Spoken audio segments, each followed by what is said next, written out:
番組はご覧のスポンサーの提供でお送りします。Hello and good day everyone, this is Chris's side and welcome to my toy review. With that, the kit today is the high grade 1/100 scale YF-19 from the Macross Plus movie.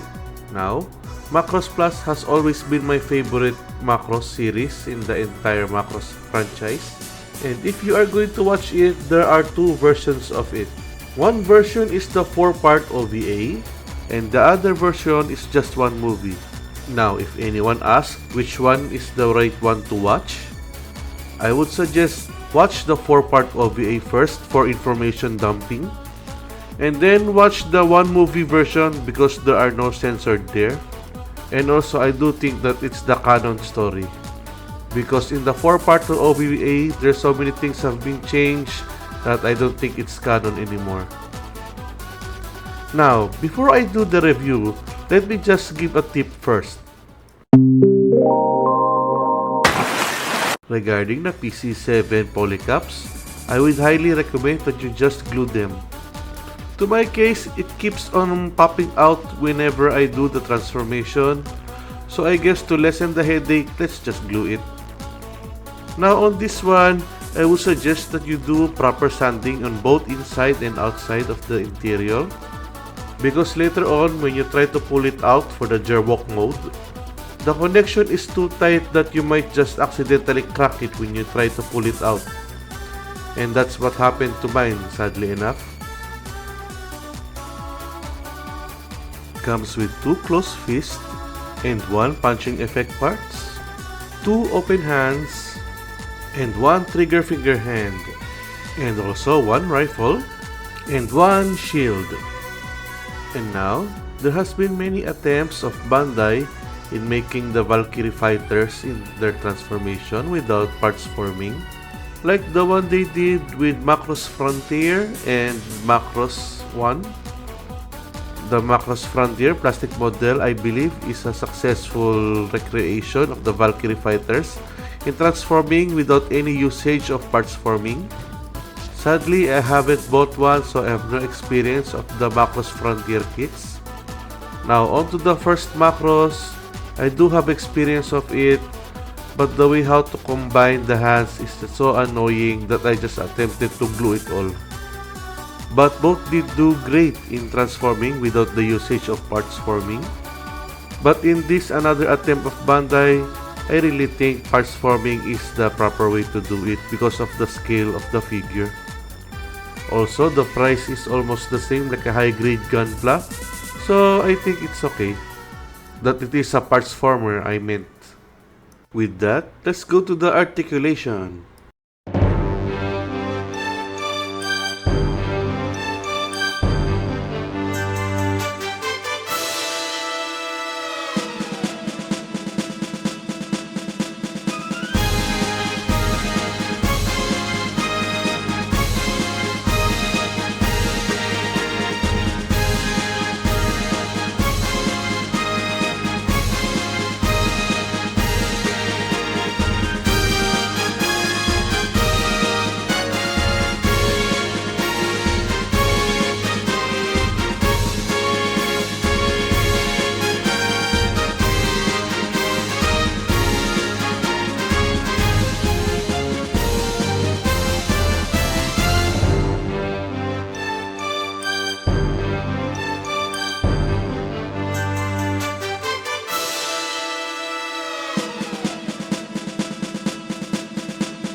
That's the articulation.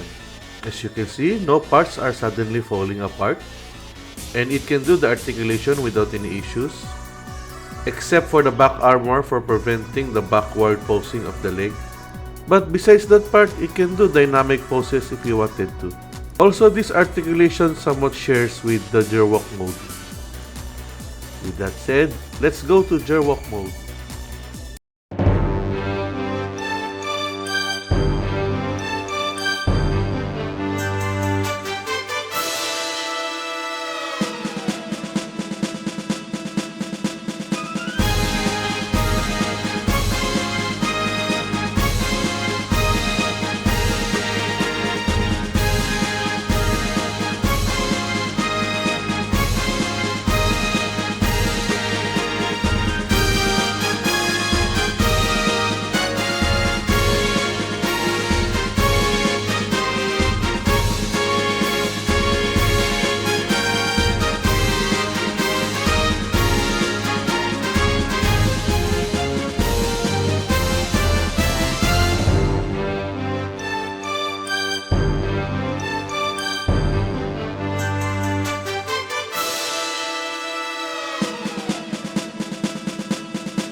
we have the Gerwalk mode.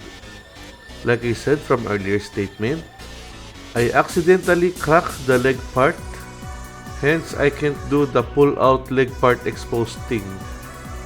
Other than that, still impressive that it can stand despite being front heavy. Also, not only is it a part former, but it's also a part shifter. Out of nowhere, the cockpit became so big. Anyways, let's go to the fighter mode.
And here is the fighter mode.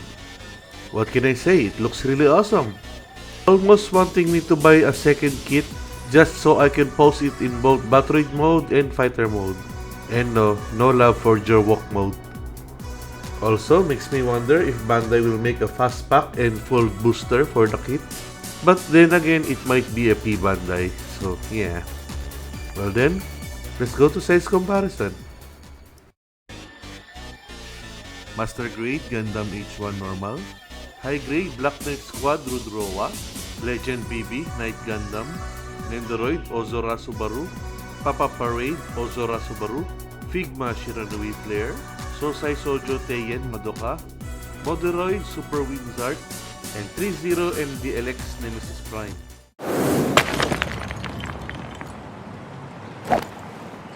The overall feel of the kit is solid. It has the modern standard articulation of plastic models today, and transforming the kit from Gerwalk, Battroid, or Fighter is not an issue, despite the fact that it's a parts former, and really fun to do so in transforming in either modes that you wanted. Only having an issue about the Gerwalk that I mentioned earlier, and lastly that you need to buy the water slide decal separately. I would recommend everyone to buy this kit if you want a change of pace from the usual Gunpla. I'd say it's a good addition to your collection as well. In conclusion, I'm giving it a score of 4/5 stars. And with that, thank you for watching and till next time.